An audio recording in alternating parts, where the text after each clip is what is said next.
Olá, tudo bem? Sejam bem-vindos a esse momento de meditação, de reflexão, uma reflexão bíblica, uma meditação cristã, porque nós falamos da pessoa de Cristo e refletimos nas Escrituras Sagradas.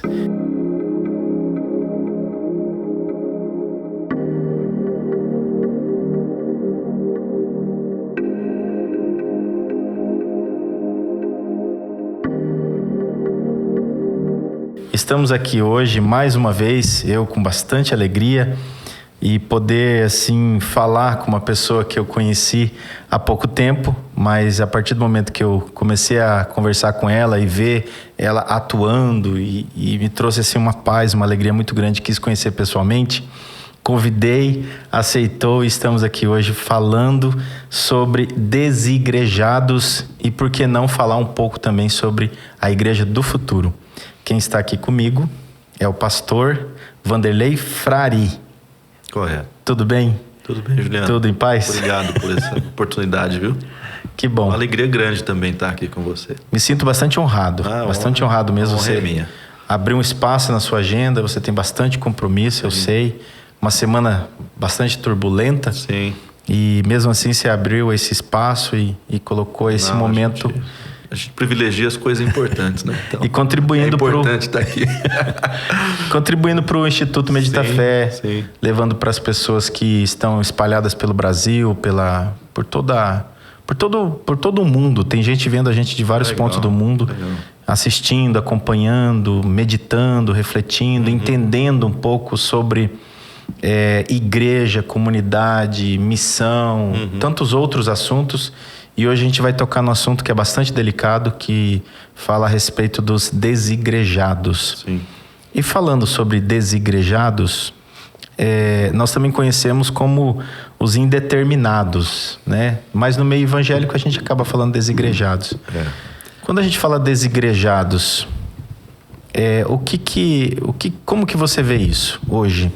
Hoje você representa e está à frente do Conselho dos Pastores Evangélicos de Londrina e região metropolitana, e também é diretor do ISBEL. Isso. Diretor educacional. E também é pastor da Igreja Missionária Comunidade Shalom. Como é que, baseado na sua experiência, baseado nos contatos que você tem tido nos últimos tempos, como é que você vê isso, está vendo isso, essa questão dos desigrejados? Então, é interessante, Juliano. Bom, é um prazer muito grande estar com você, e que bom que você está sendo ouvido e assistido aí em vários lugares, né? O meu contexto, assim, de conselho de pastores, de igreja e de seminário, ele não me coloca em contato com esse perfil, né? Porque eu estou lidando mais com os cristãos, com as igrejas, com o pessoal que está... É o outro lado da moeda. É o outro lado, né? Esse pessoal está vinculado, né? De alguma forma.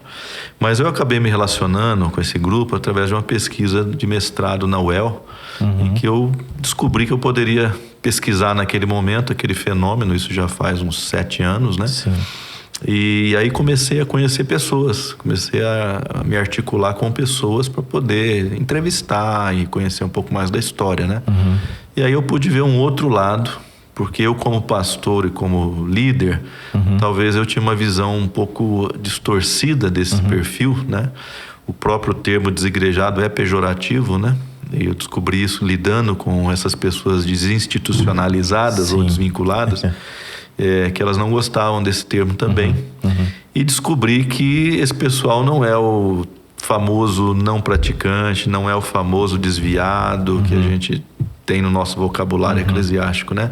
Na verdade, são cristãos que continuam com a sua fé, continuam com a sua prática, são piedosos, né? Têm um envolvimento, assim, no reino de Deus, em termos de trabalho, muito efetivo, mas eles se desvincularam das instituições, né? Das igrejas instituídas. Então, foi muito interessante poder conhecer esse outro lado, ouvi-los também, né? E então, compadecer também da situação deles nesse sentido, né? Então, você fez um trabalho científico, uma pesquisa para o mestrado. Exato. E esse foi o tema e o assunto que você abordou, então. Exato. Deve eu queria alguma coisa na sociologia da religião naquela época, você já entrou. Então, fiquei procurando alguns movimentos, fenômenos, e de repente conversando com um amigo, ele falou, tem um grupo aí que tá crescendo pra caramba, né? E E acho que pouca gente está pesquisando. Inclusive, o meu trabalho é um dos primeiros nesse sentido. Olha só que interessante. De pesquisa científica. Ele é citado em outros trabalhos hoje, né? Que interessante. Porque na época a gente tinha... eu até menciono lá na dissertação, nós tínhamos uns 2 ou 3 livros que abordavam o tema, mas sempre de maneira crítica. Criticando o pessoal, dando uma bronca no pessoal, né? Puxando a orelha deles. Exatamente. Eram livros mais pastorais, né? Escritos por pastores, inclusive. Sim.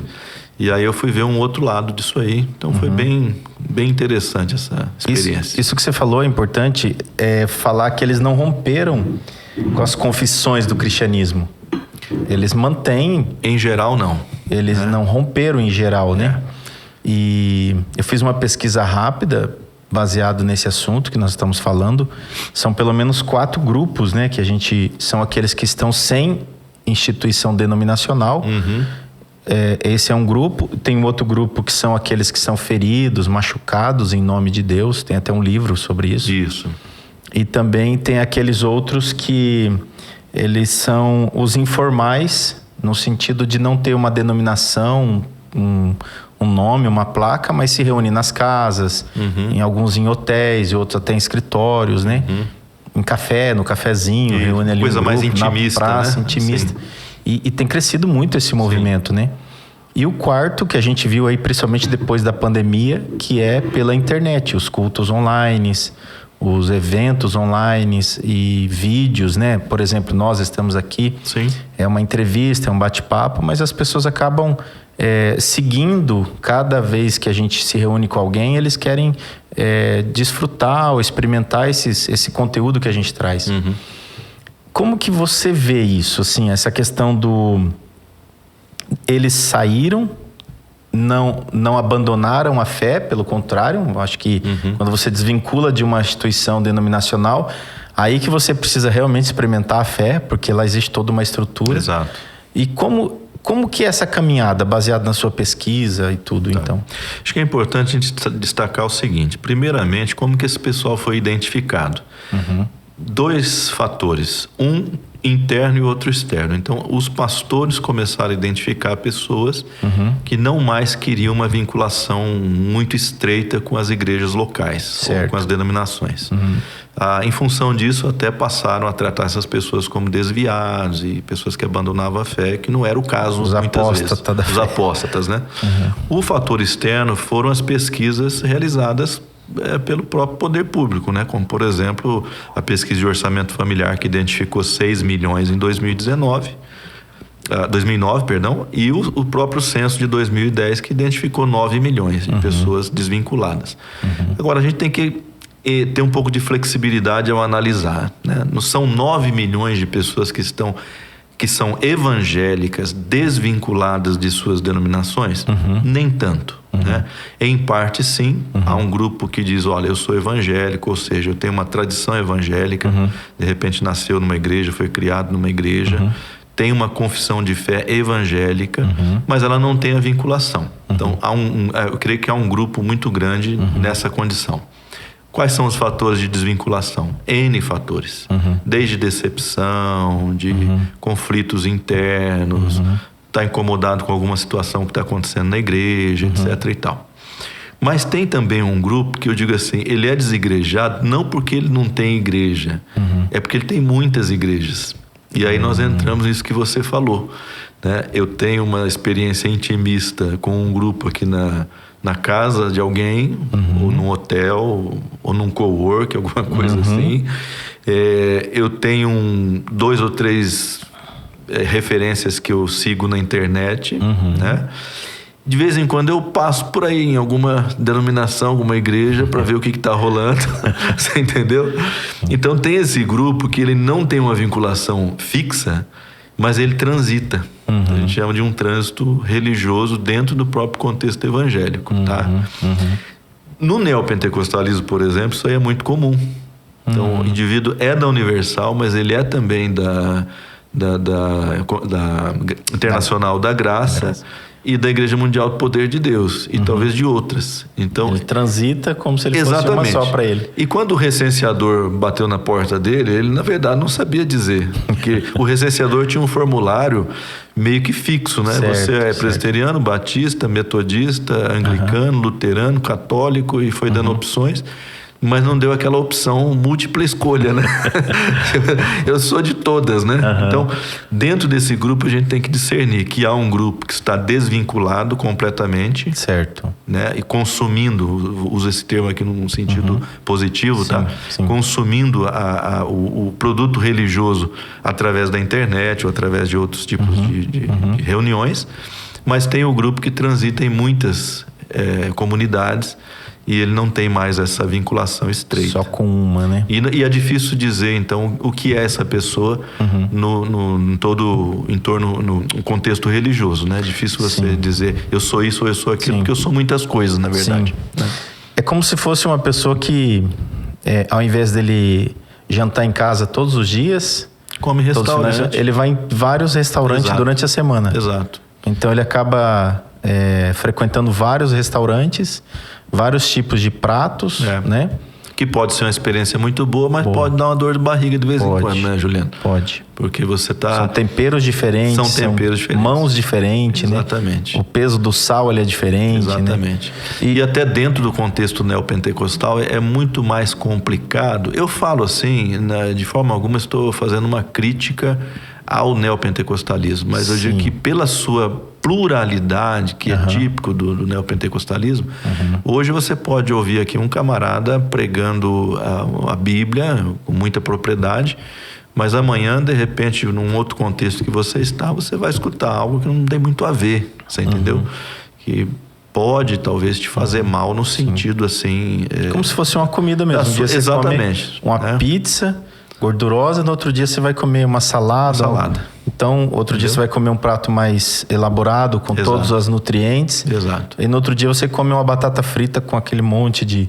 Faz uma extravagância. Aí você... Né? Então, dentro da teologia, aquilo que é concernente às coisas de Deus acaba ficando uma salada, uma mistura nutricional, espiritualmente, né? Sim. Que não nutre aquilo que precisava nutrir o suficiente. Ou que desequilibra, né, o teu organismo, né? Sim. Ao passo que se você tem uma refeição em casa todo dia, ela pode ser simples, sem muita sofisticação, mas ela é mais segura, né? Vamos dizer, nesse sentido. É o arroz, o feijão, o ovo frito, arroz, feijão e o franguinho, arroz, feijão e a carne. Agora, ali, né? É típico dessa situação que nós vivemos hoje, né? Na alta modernidade aí, esse individualismo, né, esse cardápio, esse menu variado de escolhas, né? Então, a gente não pode julgar porque faz parte do próprio estilo de vida das pessoas, né? Até quero fazer uma pausa aqui e falar com você que está nos ouvindo e vendo.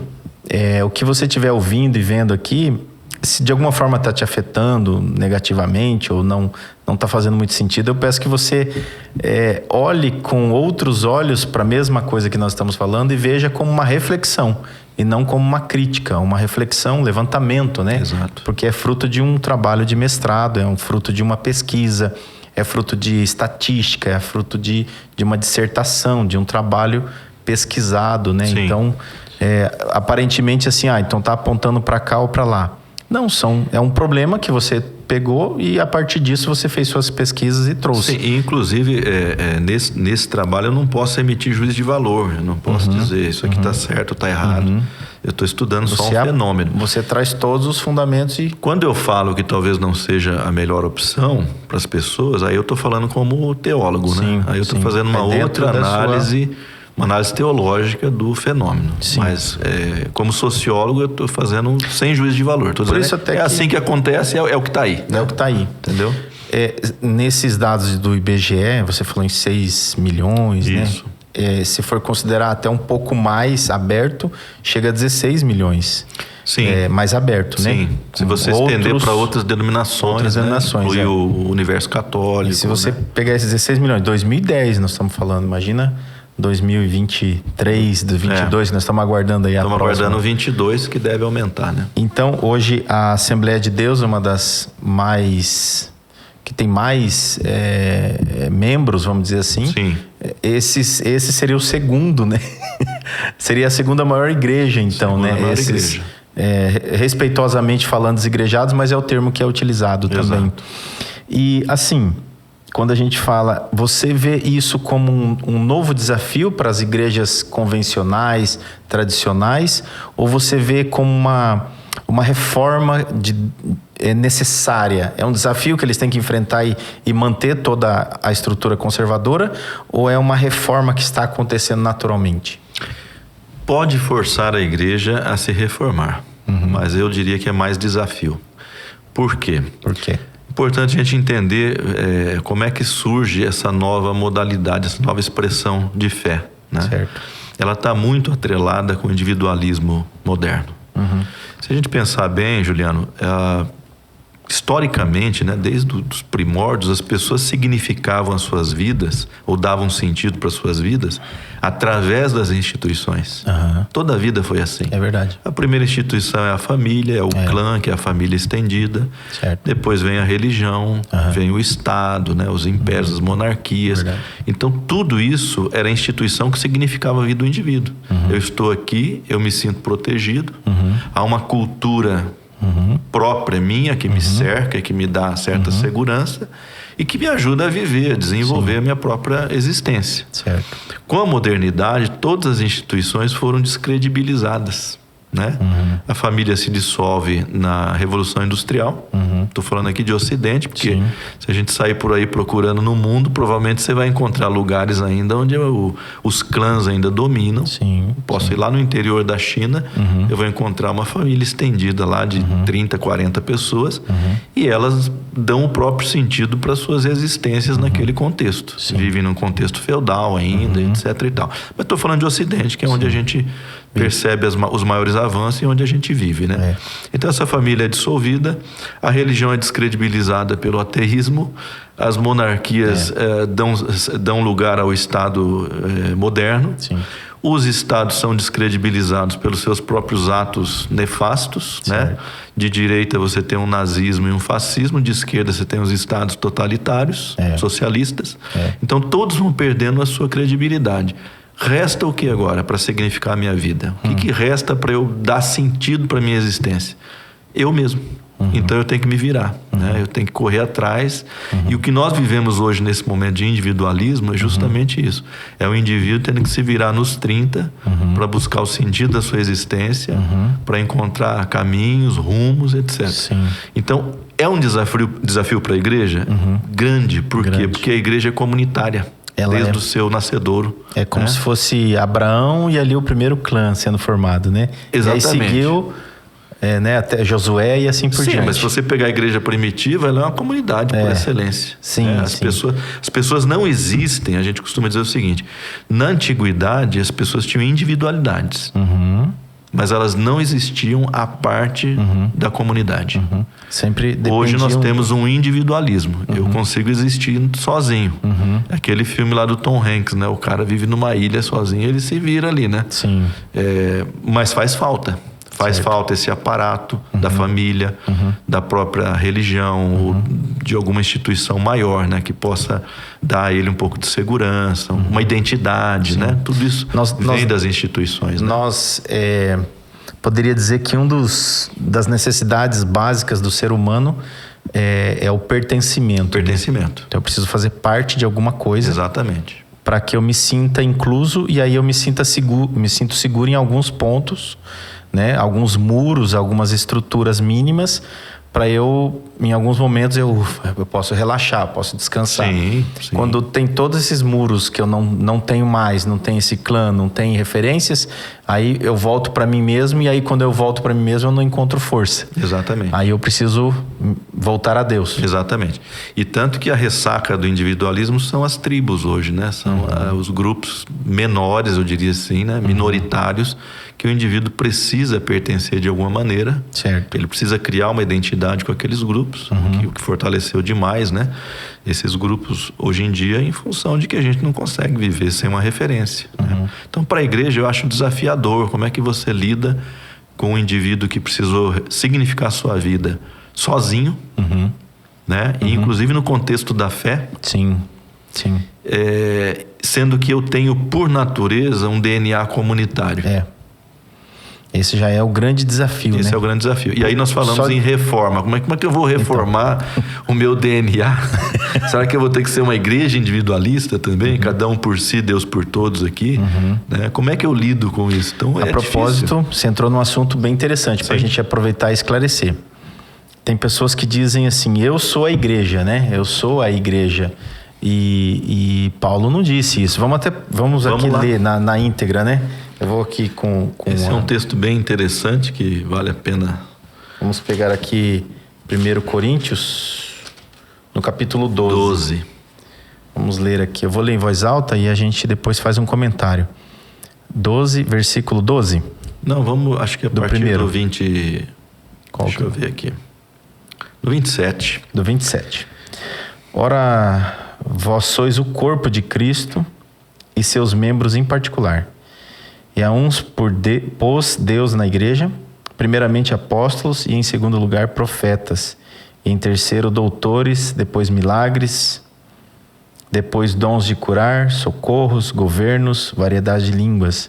Porventura são todos apóstolos, são todos profetas, são todos doutores, são todos operadores de milagres, têm todos os dons de curar, falam todos diversas línguas, interpretam todos. Portanto, procurai com zelo os melhores dons e eu vos mostrarei um caminho ainda mais excelente. Está falando da unidade do membro do corpo, né? Especialmente o 27, né? Que ele diz assim que... Ora, vós sois corpo de Cristo, individualmente membros do corpo. Então, a pessoa sozinha não é a igreja. Né? A gente precisa clarificar isso, né? A igreja é o coletivo, é a comunidade. Nesse sentido, até porque a igreja é uma assembleia, né? Certo. E sendo assembleia não pode ser um indivíduo só. Então esse indivíduo é parte. E a prova disso é o que o Paulo vai dizer depois, com as variadas funções que Deus coloca na igreja. Então não há nenhuma função que é autossuficiente em si mesma. Por isso que ele faz essas perguntas, né? Exatamente. Então você tem que ter o mestre, você tem que... É todo mundo apóstolo? É todo mundo profeta? É todo mundo mestre? Não. Você tem essa multiplicidade porque a teologia do corpo do apóstolo Paulo é muito simples de entender. Basta a gente olhar para o nosso próprio corpo. É muito simples. Você tem órgãos desenvolvendo funções específicas e nenhum invadindo o espaço do outro, mas cooperando. Obviamente. Eu não posso dizer que meu coração está desconectado dos rins, do fígado, do cérebro, de forma alguma, né? Ele está conectado. Por exemplo, o olho. O olho ele foi feito para ver, para enxergar. Exato. Ele não foi feito para andar também.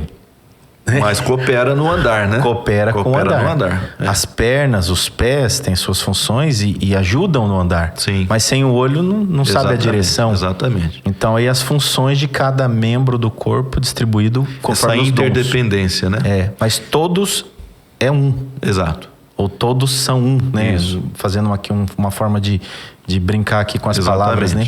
Para entender que o todo é um. Para não dizer são um, né? Todos é um. E o que ele fala no final, eu vou mostrar um caminho mais excelente, ele vai dizer, agora eu vou ter que mostrar o caminho das relações. Né? Agora é o caminho dos relacionamentos humanos, das conexões. E aí ele vem com a excelência da caridade. Né? Exatamente. Então, não dá pra gente fazer... eu sei que nem todos pensam dessa maneira, né? Às vezes a pessoa, ela tá desconectada da instituição, mas ela entende que ela precisa até da instituição. Sim. Uma coisa que me chamou a atenção nessa pesquisa, inclusive, eu perguntava, se você tiver a oportunidade de voltar para a igreja local, institucional, denominacional, você voltaria? Ele disse, eu tenho desejo de voltar. As pessoas diziam isso. Então eu achava curioso, né? Mas não consegue. Tem essa necessidade de fazer a conexão. De voltar, né? De voltar, de retornar. Não que conseguem. Você acha que falta? Não conseguem porque tem um grande grupo nessas categorias que você mencionou, Juliano, que é o pessoal que está descontente com o próprio estilo de vida da igreja. Você entendeu? Deixa eu colocar uma situação aqui. Eu ia falar, por exemplo, né? Tá. Quando a gente está falando das instituições, né? Do Estado, da monarquia, etc. Quando a religião perde o apoio do Estado, como já aconteceu no passado, na Europa, no próprio Brasil, né? Que o Estado brasileiro, ele praticamente era um parceiro da Igreja Católica, né? A Igreja Católica gozava desse status, né? Sim. Quando isso não mais acontece, as religiões não têm o braço do Estado para dar suporte a elas, para sustentá-las, elas entram numa lógica de competição. Tá? Entendi. Isso aí tem um livro do Peter Berger, que foi um sociólogo luterano, e ele estudou muito isso, chama o Dossel Sagrado. E ele vai dizer, então, quando o Estado não está mais apoiando a igreja e dando subsídio à igreja para que ela própria cresça, ela entra numa lógica de mercado. Ela tem que competir agora pelas pessoas, né? Ou competir pelos fiéis. E eu acho que isso aí desagrada muita gente. Está dizendo assim, numa outra linguagem, é como se ela entrasse no mundo comercial ou não? Quase. Não sei se a gente pode usar esse termo comercial, mas é competitivo. É a lógica do mercado. É como se fosse, daí falando por analogia, né? Exato. Não definindo. Exato. Mas é como se agora ela tem que existir por ela mesma. Então ela tem que oferecer algo aos fiéis, como se os fiéis fossem clientes.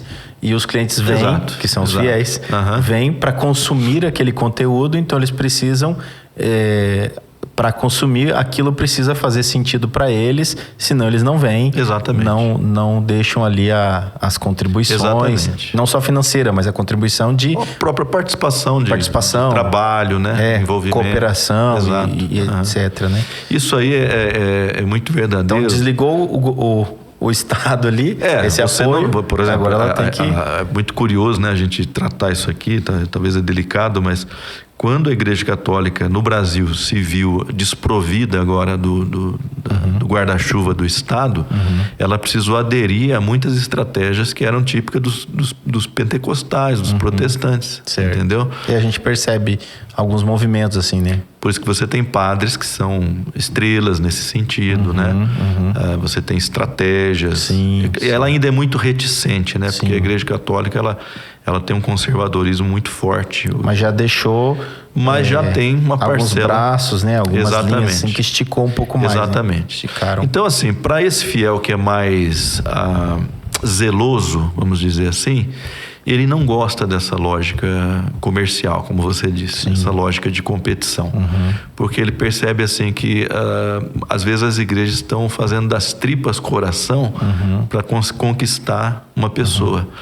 E às vezes ela está indo além, talvez, do seu próprio papel, né? Os neopentecostais foram os primeiros a sacar isso nos anos 70, né? A gente tem que reconhecer que eles foram, vamos dizer assim, visionários nesse sentido, né? Naquela época.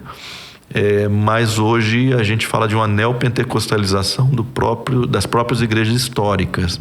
Então elas também operam numa lógica mais competitiva. Não estou dizendo que isso é errado, viu, Juliano? Por favor, né? Eu quero as pessoas que estão ouvindo, muitos pastores, né? Não estou dizendo que isso é errado. É a forma como o nosso mundo hoje funciona. Sim, está acontecendo. Você entendeu? Né? A grande instituição hoje no nosso mundo é o mercado. É ele que significa muitas vidas, inclusive, né? Certo. Então a gente funciona nessa lógica, uma lógica comercial, uma lógica de sempre buscar o melhor, de oferecer o melhor. Você sabe, nenhum pastor vai lá na rede social, na mídia social, na TV ou no rádio e diz assim: olha, a nossa igreja não tem muito o que oferecer não, tá? Aqui na nossa igreja a gente ora, lê a Bíblia, serve a viúva, o órfão e o pobre, e é basicamente isso aí, né? O banco é desconfortável, não tem estacionamento, não tem ar-condicionado, no calor é bem calor, né? No frio é bem frio. Ninguém faz isso, né? O camarada vai lá dizer o que ele tem para oferecer que o outro não tem. Né? Para poder trazer Para poder trazer. Então, eu acho que essa consciência do mercado, ela dominou a gente de tal forma que a gente nem consegue mais perceber a diferença. Você está entendendo? Sim. Mas algumas pessoas nesse grupo perceberam que às vezes a igreja vai além do que ela precisaria para então poder ela acaba conquistar. E ela essência do que seria a igreja da eclésia, né? Perde aquela essência da... Não necessariamente perde a essência, mas talvez ela esteja apelando um pouco. Então assim, eu vou reformular. Sim. Ela pode perder, então. Ela pode perder a mão, ela pode perder a mão. Essa é uma boa expressão. Pode ir ali nesse excesso de cativar, de querer trazer, de fidelizar, Sim. Pode perder a mão e aí isso tira o foco do reino de Deus e o tiro sai pela culatra. Então, algumas dessas pessoas que eu conversei foi muito interessante, porque elas diziam assim: Vanderlei, Eu saí porque o show tem que parar. Inclusive teve um movimento no Brasil chamado O Show Tem Que Parar, feito por evangélicos, por pessoas que já estavam desvinculadas, porque eles estavam entendendo que, claro que isso foi um trocadilho com o programa do R.R. Soares, né, o Show da Fé. Foi um trocadilho que fizeram com esse programa.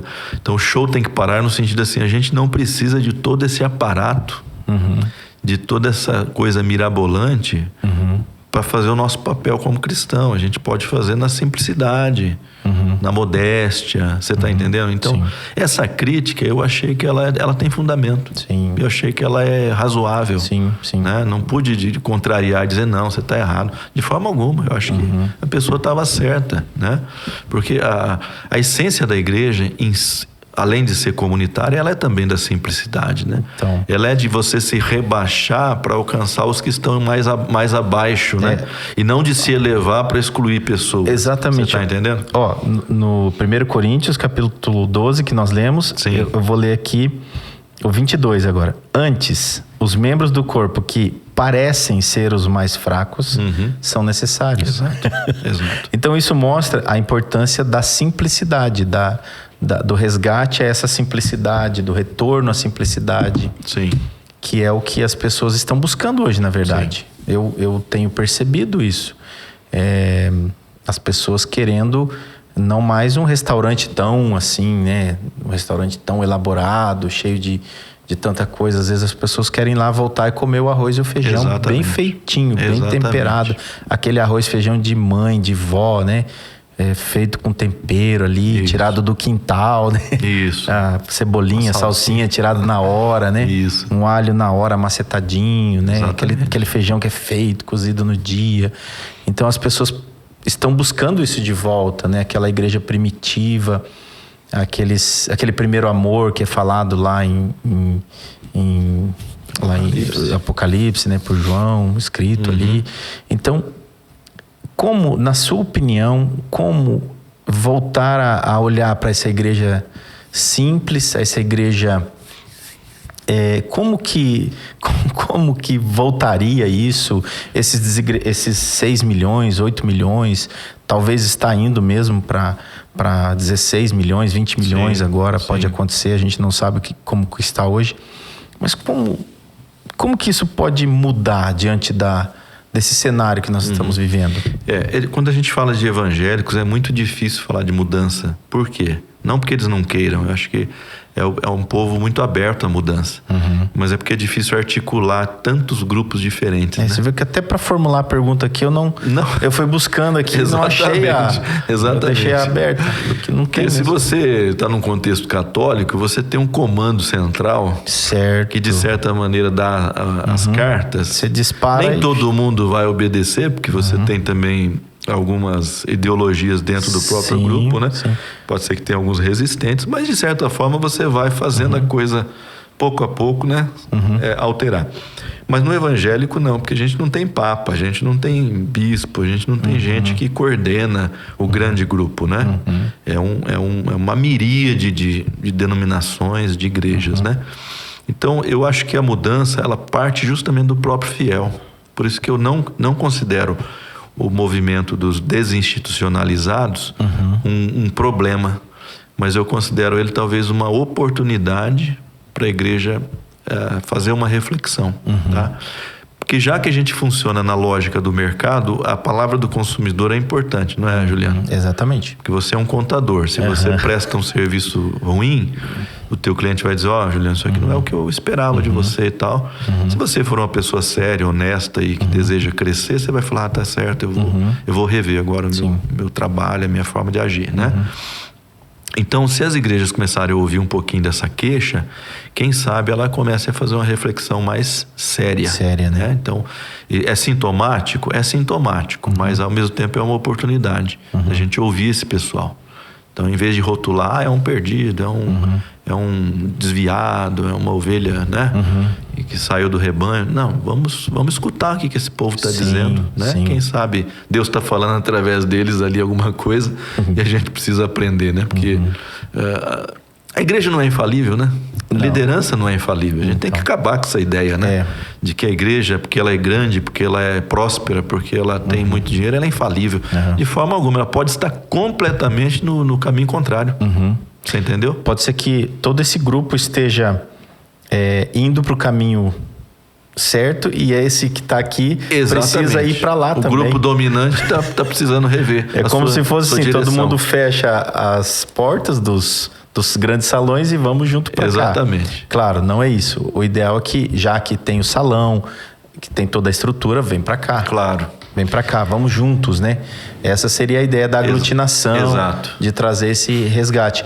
Mas eu também vejo assim, e é importantíssimo essa sua fala, de que essas pessoas elas não estão apostatando da fé, que elas estão deixando de ser crente, né? É o contrário. Para mim, eu penso que elas são mais crente ainda, porque precisam de algumas coisas. Mas por que não? Aí essa é a sua fala e eu vou reforçar e vou carimbar junto aqui.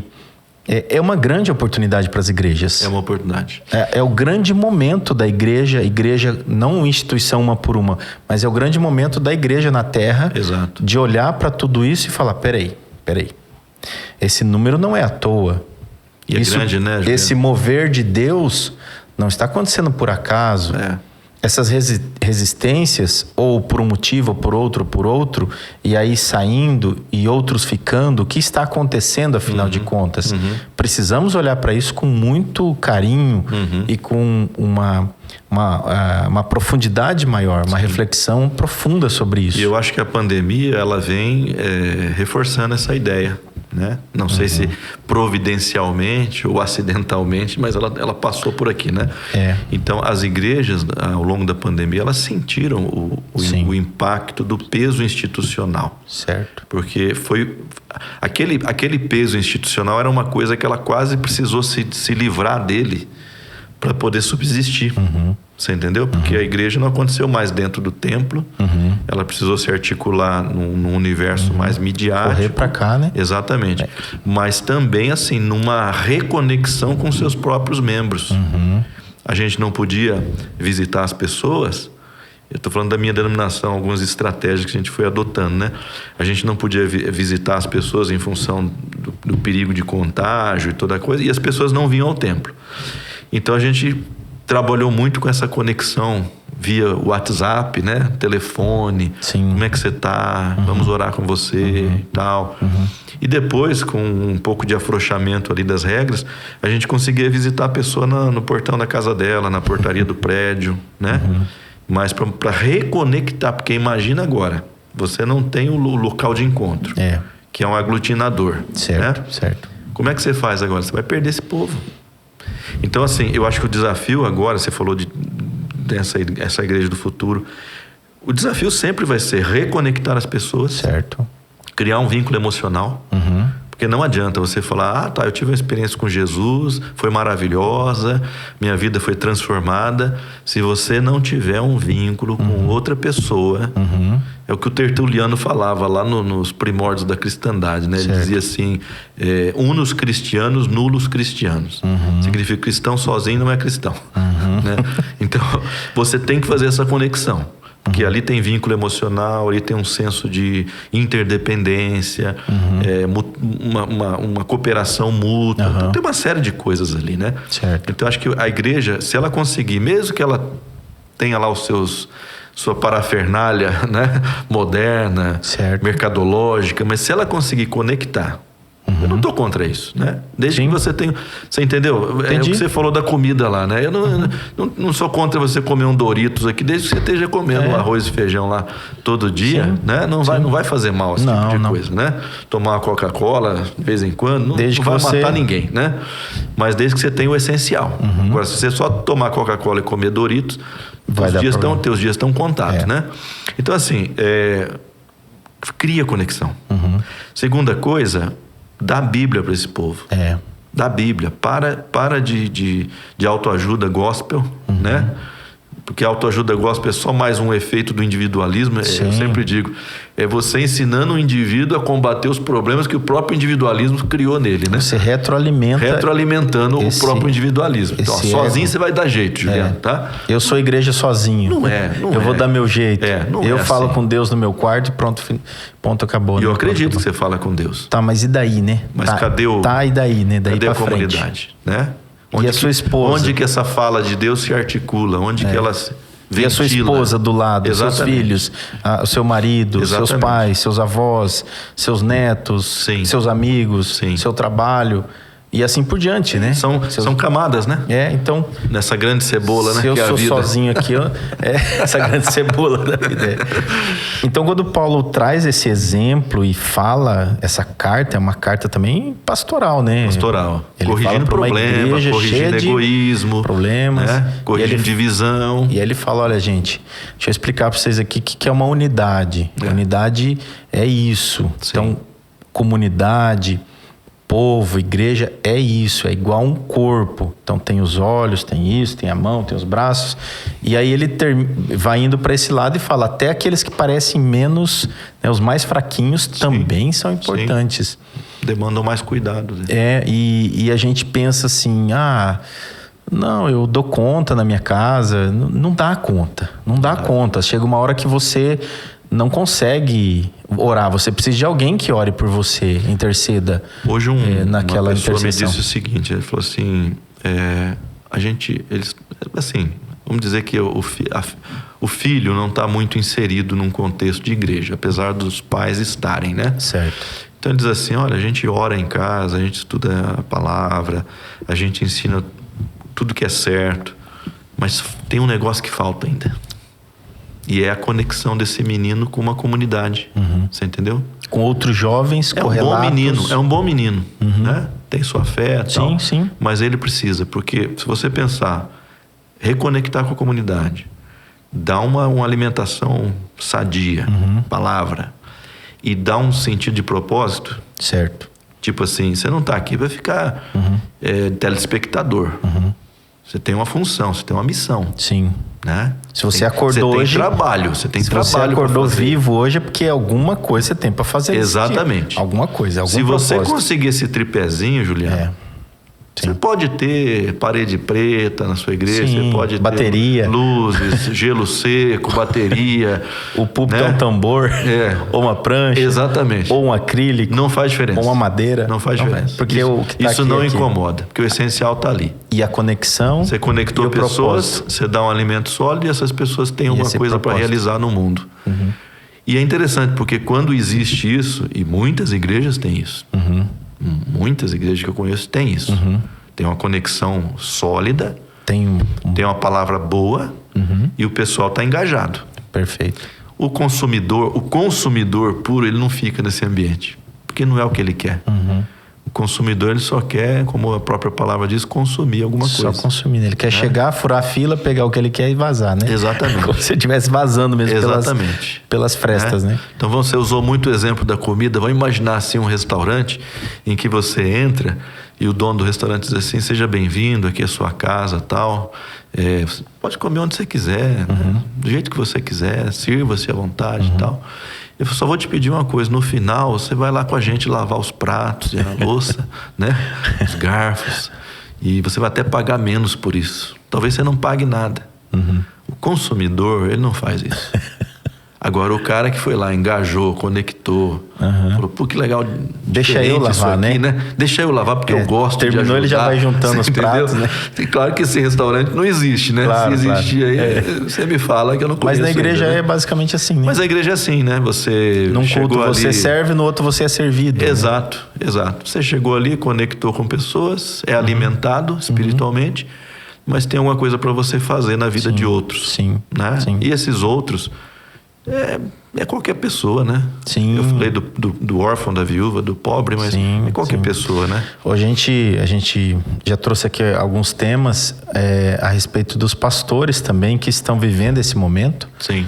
E estão cada vez mais adoentados e tem que estar com aquela estrutura, né, impecável de que está tudo perfeito. Mas eles estão vivendo esse problema. Eles estão sentindo, porque eles também são ovelhas. Eles também fazem parte do corpo de Cristo. E eles estão ali à frente, com a responsabilidade da cooperação, de facilitar tudo aquilo. Mas eles estão se desgastando por dentro, porque também estão se frustrando, também estão se desconectando, também estão vendo esse consumismo desenfreado às vezes, né? E outros ali querendo alguma coisa, outra. Então tudo isso gera um problema, né? Às vezes ele é vítima da lógica do mercado. Você entendeu? Ele nem percebe. Ele não percebe, mas ele tá ali se desdobrando para oferecer o diferencial. Nossa, isso desgasta demais. Qual o diferencial da minha igreja, né? Meu Deus do céu. Porque aqui do lado tem uma igreja, ela tá indo muito bem, tem lá 1000 pessoas e tal. E por que eu não cresço? Então, o que eu tô deixando de fazer? Aí ele corre atrás. Vai correndo. Aí é porque o outro agora colocou uma bateria. Estratégia X. Aí ele vai lá, coloca a bateria, por exemplo, né? Exato. O outro trocou o teclado e colocou um piano clássico, né? De carro. Aí funcionou para um e para o outro. Então, tô dando exemplo. Porque aleatório. na lógica de mercado, a estratégia supostamente é a estratégia que manda, né? Então, assim, eu não estou usando a estratégia correta. Correto. Eu preciso da estratégia. E tem uma crítica que um pensador coreano faz, ele chama Byung-Chul Han. Ele escreveu Sociedade do Cansaço. Certo. Onde ele diz que as pessoas são... o cara é patrão de si mesmo, né? Então, como patrão de si mesmo, ele exige muito de si mesmo, né? Ele tem que se desdobrar, ele tem que trabalhar mais tempo. O pastor, de certa forma, ele entra nessa lógica. O você S.A. Você S.A., exatamente. E aí você tem que se virar. Se a tua empresa, você S.A., não tá dando certo, a culpa é sua. A culpa é sua. Né? No final, a culpa vai ser sempre dele, inclusive, né? No caso da igreja, é um sistema tão pastor. Diabólico que a culpa é do cara, inclusive, né? Ele se desdobrou, trabalhou, ralou, arrebentou o casamento, arrebentou a família. E no fundo vai dizer assim, a culpa é sua. A culpa é sua. Tá? Não é do sistema, é sua. E aqui, por isso que... Nossa, é fantástico essa passagem. Faz muito sentido porque nós estamos falando. Essa parte que ele faz as perguntas aqui. Primeiro apóstolo, em segundo lugar profetas, em terceiro doutores, depois os milagres, depois dons de curar, socorros, governo no sentido de administrar, né, de gestão. Sim. E aí ele vai fazendo as perguntas, né? São todos apóstolos, são todos profetas, são todos doutores? Porque se um pastor ele pensa que ele tem que ser o apóstolo, que é o enviado, o missionário, que ele também tem que ser o profeta, que precisa estudar, se preparar para a palavra, para a mensagem, e ele também, ao mesmo tempo, precisa orar e curar e pôr a mão e milagres, aí e falar em línguas e mais isso, mais aquilo, ele não aguenta. Sim. Como é que ele vai para um outro país, é missionário? Como é que ao mesmo tempo ele se prepara para o culto de domingo? Isso. Como é que ao mesmo tempo ele visita os enfermos e põe a mão e ora e cura? Como é que ele ensina? O doutor é o que ensina. Como é que ele ensina nos estudos dominicais? O estudo bíblico, né? Como é que ele faz tudo? Não tem como, é impossível. Por isso que é corpo. E nessa lógica da competição, é engraçado como tem alguns que têm a pretensão de fazer tudo isso, né? Tem. Eu me lembro uma vez de uma propaganda que dizia assim, vem aí o pastor fulano de tal, o homem que recebeu todos os dons. Quer dizer, olha o diferencial dele, né? Ele tá mais assim diferencial do que o Pablo Marçal, né? Tem todos os dons, tem todas as habilidades, sabe tudo. Né? A gente tem que matar esses pastores, Pablo Marçal, sabe? O pastor tem que ser um cara assim, eu sou bom nisso, e é isso que eu vou fazer. E o Juliano é bom naquilo e ele vai fazer aquilo. E nós vamos somar. Aí aglutinando de novo. Não tem jeito. Tem que reconectar, né? Porque o desequilíbrio no corpo, se você prestar atenção nessa teologia do Paulo, você vai perceber o seguinte. Se um órgão, se um membro for danificado, não é só ele. É todo o corpo que sofre. Eu tive um problema no joelho quando eu tinha 21 anos, de menisco, ligamento, arrebentei o joelho. E hoje eu tenho problema na coluna, Juliano, por causa daquele bendito joelho. Você entendeu? Você tentou um compensar. desequilíbrio, uma compensação na outra perna, uma curvadinha que você faz. Sim. Então, eu não é só o meu joelho. Aliás, o meu joelho não sente dor mais. Só que daí ele está resolvido. Transferiu para lá. Ele transferiu para o corpo. E uma dor na coluna afeta todo o corpo. Todo o você corpo. Trava, você não consegue ter mobilidade. E aí nós temos o lado emocional ainda. Temos o lado cognitivo aqui. Sim. Pensar. Sim. Nós temos, então, esse lado físico, da saúde física. E nós temos o nosso lado espiritual. Sim. Então afeta tudo. Tudo sofre. Há uma codependência ali, né? Uma coisa afeta o que nos faz ter uma certa tranquilidade, mas isso aí é por fé, é saber que a cabeça desse corpo é Cristo. Né? Então, quando todos os membros têm essa consciência, né, de que Sim. Cristo está no comando, ele é o que está geral, né? Ele é o grande pastor, ele é o sumo sacerdote, ele está ali. Devemos ter essa consciência. Aí quando toda a igreja entende isso, por isso que daí entra os que ensinam tal. Aí essa parte restabelece e aí pode curar esses feridos que saíram desigrejados, né? Que estão feridos em nome de Deus, que recebeu uma profetada que não é essa profecia que está falando aqui. É uma profetada de que Deus ia fazer alguma coisa, né? Essa do Pablo revelamento. De virada de alguma coisa. Isso. E a pessoa ela não aconteceu e aí ela se frustra com Deus e não com a igreja. Exatamente. É Deus que não cumpriu para ela. Ou ela se sente assim, eu não era digno de receber aquilo que eu esperava, um milagre, alguma coisa. E no final a culpa vai ser dela, viu, De novo, Juliano? volta para ela. Você entendeu? Faltou a fé. A palavra era verdadeira, mas faltou a fé para você. Eu que errei, que naquele dia eu não orei de joelho. Exato. Ou naquele dia eu não fiz isso, ou aquele dia eu olhei para tal coisa. É uma religiosidade neurótica, né? Neurótica. Quando você sai da palavra, porque a palavra, assim, acho que para mim é muito claro, né? O que Deus espera da gente é muito claro na palavra. Quando você começa a sair daquilo ali, você começa a neurotizar a própria experiência religiosa. Então, muito desse contingente aí está neurotizado. Certo. Né? Ao mesmo tempo que está ferido, está querendo voltar, não sabe para onde voltar. Às vezes dá uma segunda chance para um grupo e esse grupo de um novo, pouco desequilibrado. De novo ele frustra. Aí ele não quer mais saber. Recalca aquela frustração e a coisa vai longe, né? Então, infelizmente chegamos nesse ponto, mas eu acho que é uma boa oportunidade para a igreja. Como você falou, é a segunda maior igreja agora no Brasil. É uma grande oportunidade de reevangelizar. Né? Vamos dizer assim. E alguns pastores já perceberam isso, especialmente midiáticos. Sim. Eles já perceberam, estão conseguindo atrair, né? Estão conseguindo articular. Claro que essas pessoas não vão para a igreja dele, porque às vezes estão geograficamente muito distantes. Sim. Mas aquele pastor se tornou o pastor deles. Sim. Não é interessante? Pelo menos a pessoa dá atenção para ela. Pelo menos daquele tripézinho que eu falei para você, ela está sendo bem alimentada. Ela recebe isso aqui, né? E como consequência disso, ela está talvez fazendo algo, ela está engajada em algo. O que faltaria é ela encontrar um grupo. Para ela pode ser um grupo pequeno, pode ser um médio, grande, onde ela vai criar a sua conexão e falar, aqui é minha casa. Que bonito isso, hein? Né? Encontrando isso... Nós precisamos disso, né?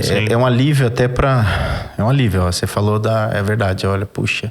Se eu encontrar essa conexão, essa pequena comunidade ou grande comunidade que seja, mas eu me sinto bem ali, volto, restabeleço a minha paz com Deus, né? Sim. Ali vai ter os conflitos, as divergências. Normal. Porque faz parte de comunidade. Saber que tá no pacote, né?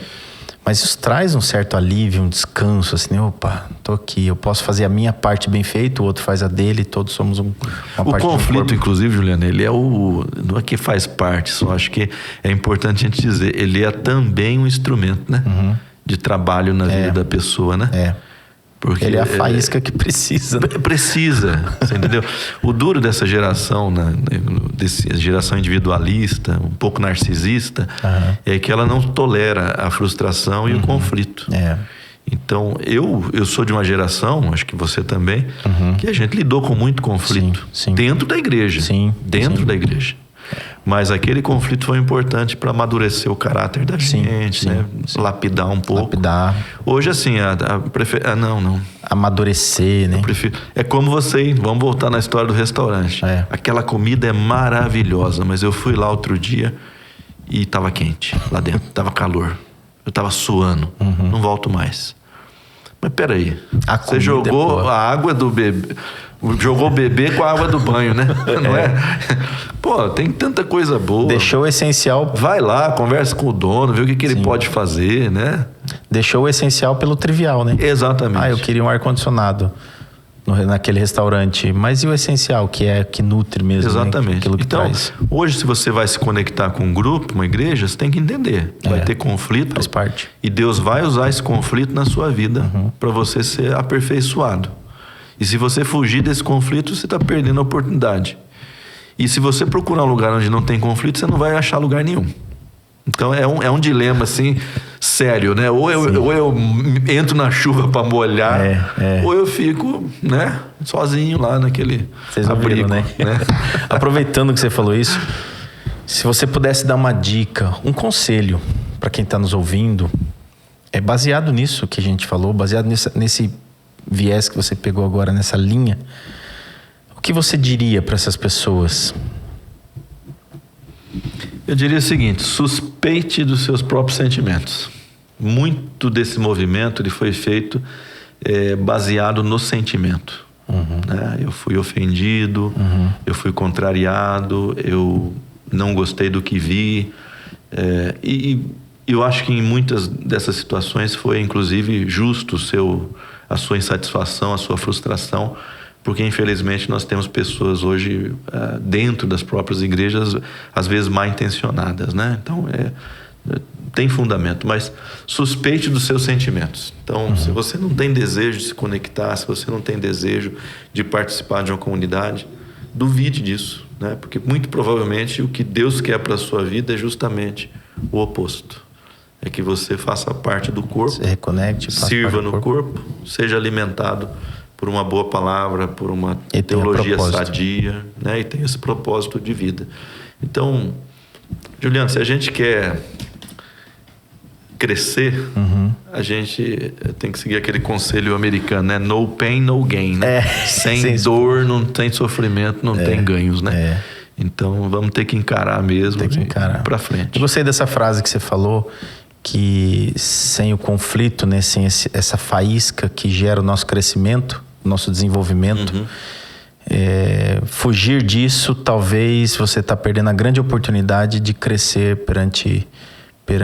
crescer como cristão, né? Que é um pequeno Exato. Cristo, né? Crescer como cristão, desenvolver aquela parte do membro do corpo. Vai voltar de novo, você vai ter que em algum momento se desenvolver, porque aquela parte do membro do corpo precisa ser desenvolvido de forma equilibrada para alcançar o destino final. Sim. A noiva de Cristo está prontinha para ele voltar e resgatar ela. Então, vamos ter que passar por isso. Se o conflito nos gera isso, ao invés de fugirmos, vamos buscar esse ponto de equilíbrio. E não ter, assim, receio de que... receio da instituição, porque tudo vai institucionalizar. Se a gente reunir aqui meia dúzia de pessoas e falar, vamos fazer umas reuniões aqui... já tem que ter uma... Daqui a pouco institucionaliza. O Juliano vai falar assim, nós temos que ter um estatuto. Né? O contador vai falar assim, nós temos que ter um estatuto disso aqui. O outro vai falar assim, nós precisamos de um lugar maior. Para ter aqui tem que ter o alvará. Para ter o alvará tem que ter... Exatamente.